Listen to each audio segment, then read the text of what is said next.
To me, barrel tasting is one of the more interesting points in the development of a wine's history.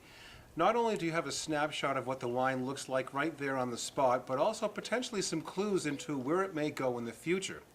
So to learn a little bit more about this, I sat down with vintner Eric Glomski from Page Springs Cellars and Arizona Stronghold to get his take on the art and the science. In regards to getting to know wines and barrels,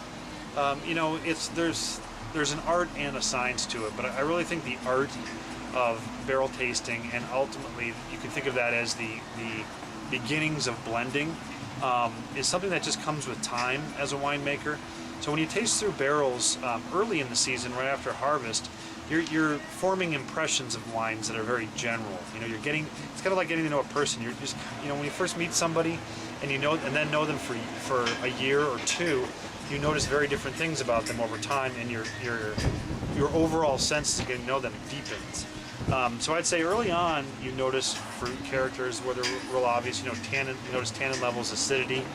I would say most of the time, once you know your vineyards and you've done a few vintages, you have an impression of greatness, and you certainly know right away where the dogs are, and that makes you start thinking about blending, obviously.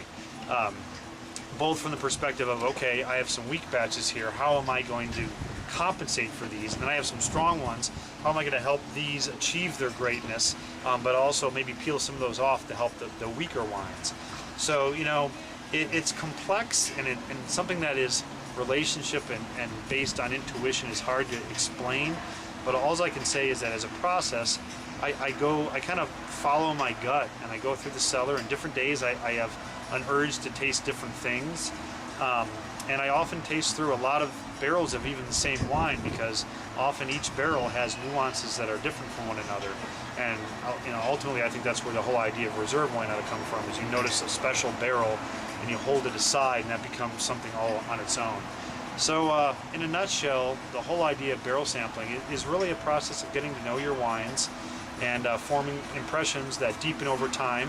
And then as you keep tasting down the road, you go, okay, I remember tasting this and this. My sense memory tells me that there was this other thing over there that I tasted. What was it? Because I think those things need to be together. And you go back through your notes and you made a note, oh yeah, I think this should have gone with the Syrah. And then bam, you make it happen. In the lab, eventually it becomes a wine. Vintners always have new projects on their agenda, and it's no different with vintner Eric Glomski. So I asked him recently what he has on the horizon. We actually have some really neat new projects. Probably the one I'd like to talk about now is we got asked to do the Arizona Centennial wine. 2012 is our 100-year centennial, and we got approached through a group that's working with the state of Arizona, and asked would we be willing to make a blush, a white and a red wine for the centennial. And we were really honored, and I just finished blending from the 2010 vintage with Tim White, our winemaker at Arizona Stronghold, a really wonderful rosé and a really wonderful white. The white is, it's complex, it is a blend, it has a very wonderful aromatic character from Malvasia, as well as a little Gewürztraminer, kind of interesting. And the blush is actually dominated by Zinfandel from our Bonita Springs vineyard.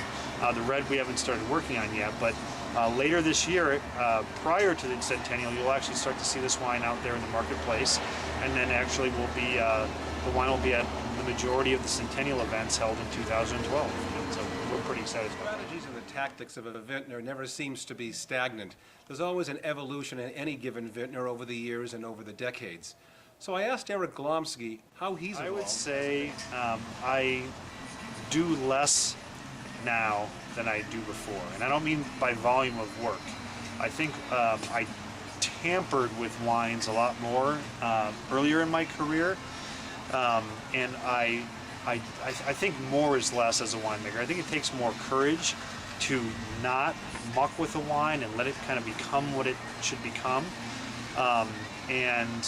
And again, we do blending, so that allows you a lot of flexibility, but I think there's a lot of temptation to manipulate things, adjust acidity, can you add tannins during fermentation, do you want to mess with the color, etc., etc. So I think those things have gone away from me, but probably most importantly, I've to me now, I spend more time in the vineyards and working with our vineyard manager to create the wines that I want to make in the vineyard. And so I've created a much stronger feedback loop between our winemaking processes and our farming practices. And I think as a winemaker, I'm becoming more whole by understanding how what I see in the winery. Okay, I have this challenge here. I know now how to go out and attack that in the vineyard. And I have this thing going on in the vineyard, and I change something, and I now see how that affects the quality of the wine, or even the character of the wine in the winery. So doing less and integrating our vineyard skills and decisions with our winemaking skills and decisions, I think has been really critical for me. And I'm sure 10 years from now I'll be doing something completely different. But I'm pretty happy with where I'm at right now.